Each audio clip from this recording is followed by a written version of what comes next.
Hello and welcome to New Jersey Politics with Laura Jones. I am Laura Jones and we are so glad to have you here. Today we have some very special guests as we take you out of the studio and into the spotlight with some of the state's most prominent figures in Hollywood, as well as in the performing arts and entertainment, business and industry, as well as public service. Here now are some of the highlights of the 15th Annual New Jersey Hall of Fame. Do you ever get inspired by some of the political headlines and ever think about, man, that might make a good storyline? I don't get inspired, I get depressed. I don't know if you remember the very beginning of The Sopranos. Tony didn't mention America by name, but what he was talking about was the fact that he had come in at the end. I don't know if you remember him saying that. He was talking about the mafia, but what was meant was that everything was kind of declining. I'm not happy to see that it continued, but that's kind of what the show is about. That is something that people get caught up in, the glamorous life of a mobster, but there is a definite political message of The Sopranos. Well, for me, before I actually started writing, the thematical joke was to me things had gotten, there was so much greed and violence that even a hoodlum couldn't take it. That was the joke that I started from. Right. And what about if you had to write The Sopranos now? Do you think that you would, I mean, you've got, I wouldn't be allowed to do anything. Really? No. Why is that? Everybody that we ever cracked a joke about would complain. Everything we did would be wrong. But can you talk about how, we're here obviously to recognize David Chase and other people, but can we talk about how important this is and the tie that New Jersey has to you professionally and personally? Oh my God, I have tremendous ties professionally and personally. Right before COVID, Atlanta was shooting more TV and film than Los Angeles, Georgia, the state of Georgia. And we've been trying to get that done in Jersey. And Jersey is like the perfect place for it because we're so close to Manhattan, the talent pool of the world. There's beaches, mountains, lakes, every kind. So finally, we get a show about New Jersey called The Sopranos. And the Four Seasons, the Giants, and The Sopranos put Jersey on the international map. So Jersey's, and it's the richest state in the country per capita. Jersey rocks. I grew up right by the Bergen border. North was beautiful over there, and it's great. And David, if I may say so, I don't want to talk your ear off in this interview. Being on The Sopranos has changed my life in every way for the better. I owe that man, and think of all the people he touched in the world that enjoy the show, and all the cast members that it was just so good. We were all so lucky, and it was just a great piece of dramatic, art that it captivated everybody. And what do you think it is about New Jersey that makes it so special? Because you're a part of that too. Jersey is a really interesting state because you got Newark, you got Camden, you don't have a giant city. So it's almost like a giant suburb with these urban areas, and you've got extreme wealth in Red Bank and Saddle River and certain cities that really need help.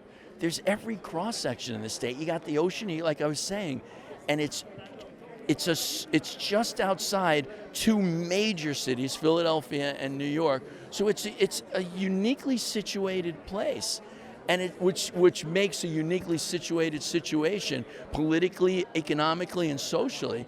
And the mob, they did what they did here in the 40s, 50s, 60s, 70s, and 80s, and the story was pretty amazing. So. And just final thoughts on being here tonight and seeing your colleague honored. It's great. It's just great. I'm thrilled to death. He's a great guy. And like I said, he brought so much good to so many actors, crew members, and audience members. And he deserves it. And he's a wonderful man. And you know what? I loved everybody on the show. This was one of the greatest experiences of my life. What can I say? I mean, it really was. I was very lucky to be on the show. Part of the New Jersey Hall of Fame is about inspiring young people, and I have a musical theater daughter who is just a sophomore year. So can you talk a little bit about the importance of people finding their voice, and of how it is important to not just recognize maybe somebody for academic achievements or excellence on the field, but from so many different diverse backgrounds? Well, because all of these things are important. Art is important, and I hate when people don't recognize how important art is. And it's important for everyone to be recognized for who they are, for what they do, for what they bring to share with other people. And so this is a great place to have it done. So let's talk a little bit about the New Jersey Hall of Fame. You're here to honor a lot of people in New Jersey, but also a big part of what the New Jersey Hall of Fame does is they want to give back and they want to inspire younger people to be inspired and to look up to heroes. So tell me a little bit about that. Well, that's exciting, Laura. It's an inspirational night tonight to celebrate the excellence of so many New Jerseyans in so many different fields. And the more you dig, the more you discover how many New Jerseyans have gone on to do great things.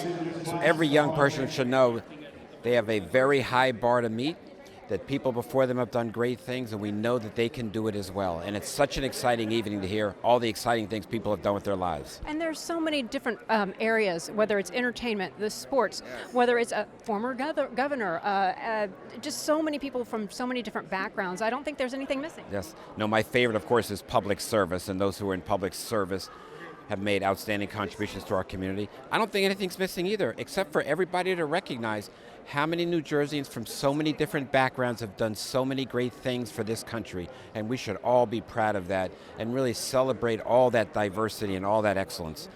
People talk a little bit in Hollywood about the 6 degrees of Kevin Bacon, but I'm telling you, I feel like it's 2 degrees of New Jersey because there's always a Jersey connection, and you've had almost 200 inductees over the course of 15 years. I mean, they're really extraordinary people from New Jersey. Scratching the surface. And not only that, you can't go anywhere without meeting someone with a New Jersey connection. We're everywhere, everybody, and we should be proud of our state. And tonight is one of the examples of it. It's not just talk, it's excellence. What are you most looking forward to tonight? Oh, it's hard to say. So I knew personally Steve Adubato Sr. It's exciting to see someone I grew up with get inducted. I'm excited about Charles Edison because I'm a history buff and his father founded the industry I work in. I'm excited about people like Finn Wentworth and David Chase here, and there's so many other names, and I don't mean to leave anybody out, but there's so much excellence. I'm excited about all of it tonight. Rick Thigpen, thank you so much for taking the time. Thank you so much, Laura, and I look forward to seeing you again. Oh, you too. You're right. All right, Gary Taft is a sponsor and one of the board members for the New Jersey Hall of Fame, so I just wanted to get some of your thoughts. This is the 15th year and how this has evolved through the years, and what a night, some amazing inductees. So I wanted to get some of your thoughts on the evening. Listen, the diversity and the depth of New Jersey talent knows no bounds. So it's 15 years later, and we're still inducting incredible stars. Tony Orlando, Sue Wicks, The Sopranos, David Chase. I'm really excited about tonight. And this is a night where New Jerseyans can definitely come together, and no matter what side of the political aisle you're on, because we circle in some of the political circles, it can be divisive, but tonight it's not about that at all. For one night, we drop our swords only for 2 or 3 hours, and we celebrate the tremendous opportunity and tremendous success of everybody here in New Jersey. So I'm excited about that. Steve Adubato is an incredible inductee. Can you talk about why it is so important to not only have this event to honor outstanding people for their accomplishments, but also part of the mission for the New Jersey Hall of Fame is to inspire and be heroes to young children? So much in New Jersey. We have incredible history, incredible depth, incredible diversity. So nights like this where we celebrate our talent, our richness, and we make sure to pass it on to the next generation, that they know who came before them and that they know that they can be inspiring.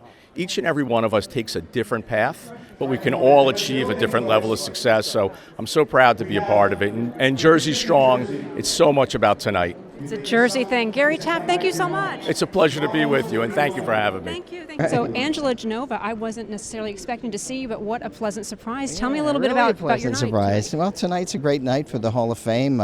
Me and my law firm have been involved in the Hall of Fame now for about a decade, and it's always exciting to have a culmination of all our hard work over the year to congratulate those that deservedly belong in the Hall of Fame, who's contributed to our state, our nation, our world, and to be here and watch them smile and watch their families smile and celebrate them and celebrate New Jersey. Because there are so many people. They talk about 6 degrees of Kevin Bacon, but really there's always a connection to New Jersey locally, and then when you look on the world stage and seeing all these people come back here. So what do you think that that's saying about the state of New Jersey and message that we're sending out? Because we have our share of unfortunate headlines, but tonight that's not about that. Well, New Jersey, I've always, I was actually born in Pennsylvania, but my parents moved here to New Jersey. But New Jersey's been its own gate to America, whether it's by Ellis Islands or other means. And, we see here in New Jersey the next generation of immigrants. We see people that have embraced the American dream.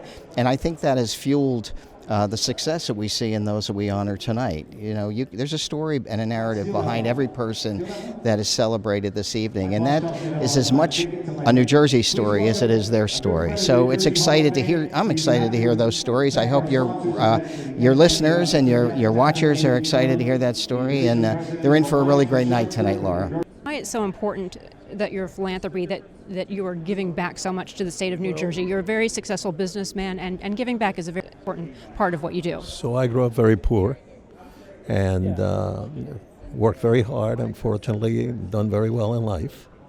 And I never forgot where I came from, and I know when somebody else is feeling the way I used to feel, I want to help them. So it's a good thing. I can't help everybody, but I can help particularly young children that are ill and the parents can't afford to take care of them.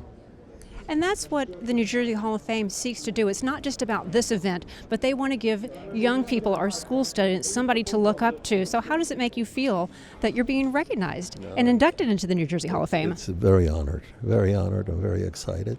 And if I can get one child or somebody to do better for themselves, why not? I'd love the idea.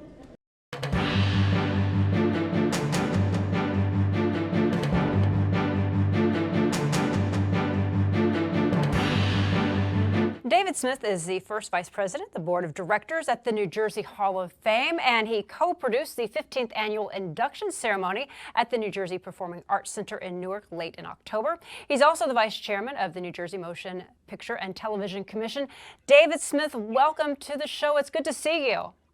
Laura, thank you. It's a pleasure to be here. Yeah, all right, so the Hall of Fame, we had some big names in Hollywood inducted, from David Chase, who wrote and produced The Sopranos, singer-songwriter Tony Orlando. The list goes on, and that wasn't all. You had inductees representing the state's best of the best in sports, in the performing arts, enterprise, public service, and unsung heroes. So first, let's just talk a little bit about the mission of the New Jersey Hall of Fame.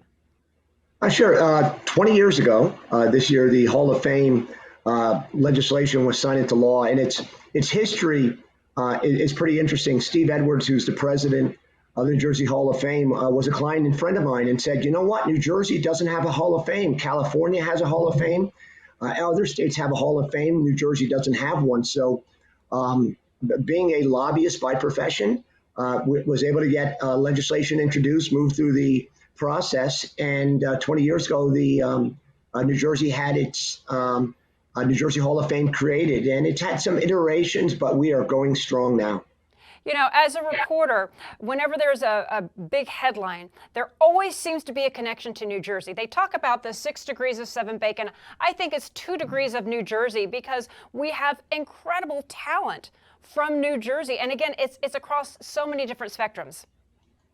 Oh, no question about it. It's amazing to me, having been involved as one of the founders in the beginning. You're aware of obviously the stars like Springsteen and Bon Jovi, and then you see Danny DeVito and Jack Nicholson and Susan Sarandon, and then it goes even further when you find the Kelly brothers, the astronauts, and Edison and Einstein, who, while were not born here, lived a substantial part of their life and made tremendous contributions to humanity. And for a New Jerseyan like myself, I just love, it seems like to learn almost every day a new New Jerseyan who's done something great with their lives and impacted others. Yeah, and one of the things that the New Jersey Hall of Fame seeks to do, it isn't just about recognizing the big stars, although the stars were out. I mean, I had a great moment with Gloria Gaynor as well. Stephen Van Zandt, I mean, the red carpet was just hopping. But part of what the New Jersey Hall of Fame is seeking to do is also inspire young people in the state. So can you talk a little bit about that part of the mission when it comes to the New Jersey Hall of Fame? Absolutely. There's no question, Laura, it was a glamorous event. The New Jersey Hall of Fame has had many glamorous events. You were glamorous on the red carpet. Everybody wanted to stop by and see Laura Jones. But the New Jersey Hall of Fame's mission is to let every child know that there's greatness inside of them. There's an old Greek phrase, arete, which is achieving a higher sense of self. And we believe that there is greatness that you can become in all facets of life. It's not just about being a sports star, a singer, a movie star. It could be a scientist. And as our Unsung Heroes Award recognizes every single year that we've awarded it, it recognizes when you do great things for others, you are great yourself. So it is inspiring children. We have a curriculum that's been approved by the Department of Education on the New Jersey Hall of Fame and the tremendous history and folks who have either been born here or spent a substantial part of their life here. Right, and I think that really is important. And this is something that I was able to talk to Gloria Gaynor about, is the importance of also arts in education, because not all students fit one particular profile. Not everybody's going to be a straight A student and score a perfect SAT score and go on to college. And I think this is the beauty of the Hall of Fame. Again, you know, the unsung hero, those who are successful in business, those who led a life in public service. One year I got to interview Yogi Berra, Danny DeVito, Jack Nicholson. I mean, and then speaking to other people who are on your board, who have served in the administration, who have been very active in the New Jersey political scene. I mean, it really is, there's so much more to the New Jersey Hall of Fame. Yeah, no question. And when you just look at this year's award winners, Anna Diaz-Wright from turning 180, turning lives around, and the work she's done with domestic abuse and sexual abuse, and Michael Fox, who was sporting a beautiful purple tuxedo. As you remember, Laura, he is a very successful businessman with the memory foam pillows and mattresses, and has created the Michael Fox Foundation and has helped out children and the Count Basie Theater and numerous charities. So it's about, and you mentioned our board, we have a tremendous board with very successful attorneys and business folks, individuals that when you see Finn Wentworth, who was inducted this year, Finn Wentworth and Chairman John Hanson, they love New Jersey and have done so much in so many different ways for New Jersey. And this is just a vehicle that we can all get together and shout, you know, go Jersey. Right, right. I mean, it was an exhilarating event. And one of the things that, you know, you were talking about 20 years ago, you went before the state legislature. Some people may say, why, as a political reporter, why on a political show are we talking about the New Jersey Hall of Fame? But I'll let you answer the question. I know why I think it is. But in the conversation I had with Al Sapienza, who was there to celebrate David Chase, he was one of the actors on The Sopranos. I remember him coming to the state legislature probably about 20 years ago, alongside Paul Sorvino, alongside Billy Baldwin, and any number of other actors, when you were working to try and get the more films made in New Jersey, taking it out of Canada, working with the legislature on tax credits. So can you talk a little bit about that work and how it really isn't just all about the glitz and glamour of the red carpet, or yellow carpet, I should say in this case? Well, when it comes to film and television, we have a tax credit program that is second to none. And we have to thank the governor and the first lady, who are really the brainchild. We've had a tax credit program before. Going back 30 years, when I worked for the state legislature as a staffer, I worked on legislation to create a tax credit program. And it was difficult for individuals to get their arms around the idea. But the recognition is that when you create a tax credit program like Governor Murphy, First Lady Tammy Murphy, Raj Mukherjee, former Senator Weinberg, who pushed, you create a program that creates jobs.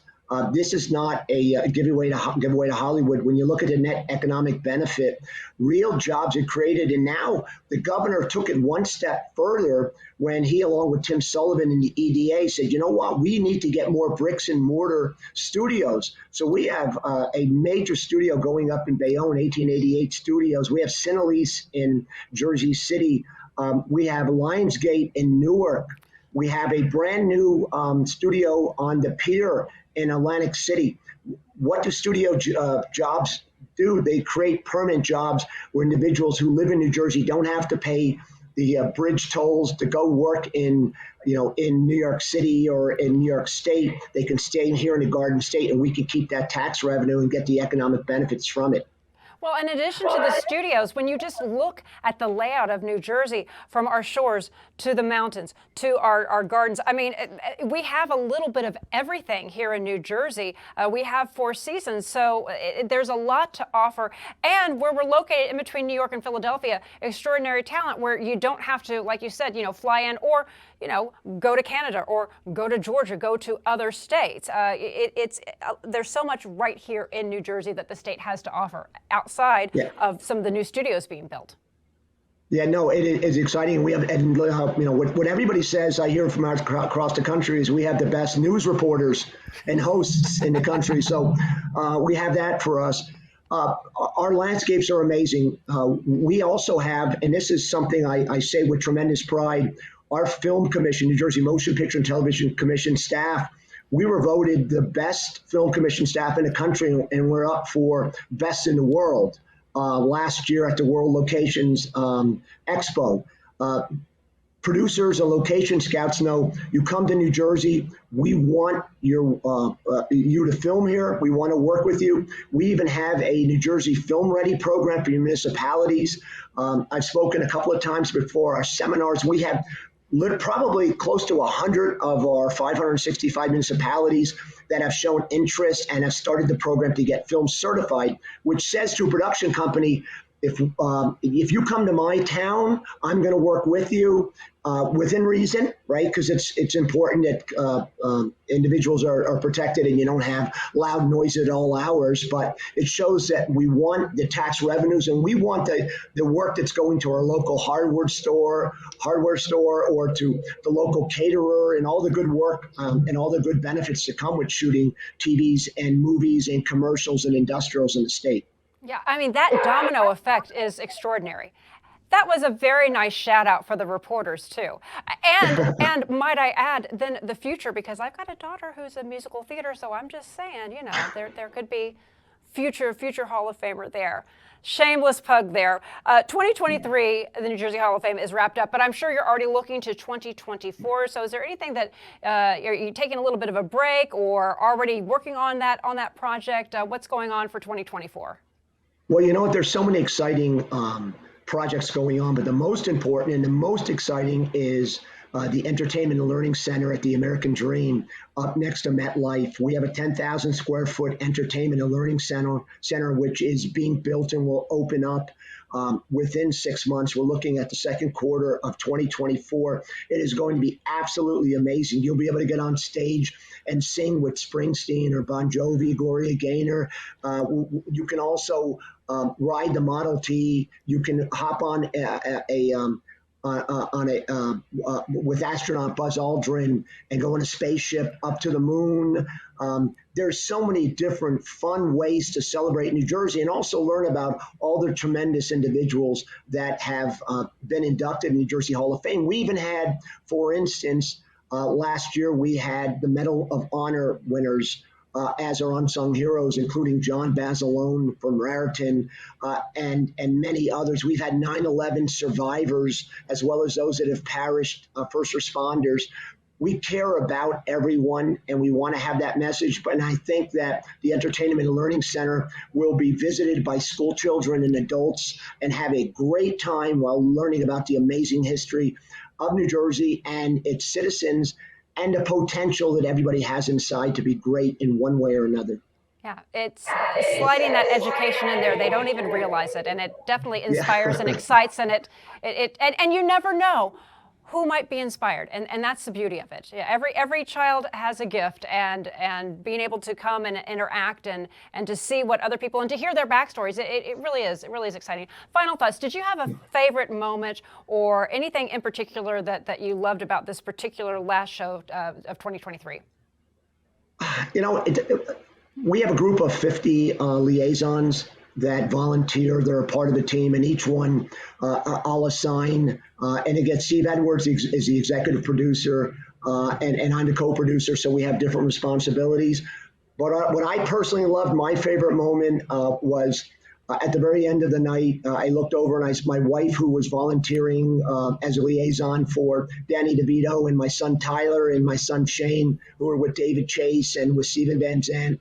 And I was on stage waving them over because for the first time in my life, I have a horrible voice, but I was singing with Springsteen on stage along with Steven Van Zandt and Freedom from CC Music Factory and all these wonderful singers, Tony Orlando. And I couldn't get my wife to come out, and she has a beautiful voice. But for me, being on stage singing with Springsteen, by the way, I was lip singing because I'm like the Milli Vanilli of Hall of Fame producers. You don't want to hear me sing, but the lips are moving. That was my favorite moment this year. You were experiencing it. You were fully immersed in it. You gotta love it. I was loving every second of it. David Smith, I loved every second of our conversation. Thank you so much for coming on the show. And it was a great production. And from my perspective, I loved being there covering it as well. So thank you for all the work that you did. Well, Laura, thank you. And you know, you and I have known each other a while, and you've done our Hall of Fame since you were, I think, in your early teens. So that's it, right? We really appreciate your coverage and all the positive stories that you've put out about the New Jersey Hall of Fame. Thank you. Anytime. David Smith, thank you so much. And that is going to do it for today. We thank you so much for watching New Jersey Politics. I'm Laura Jones, and we look forward to seeing you back here next time.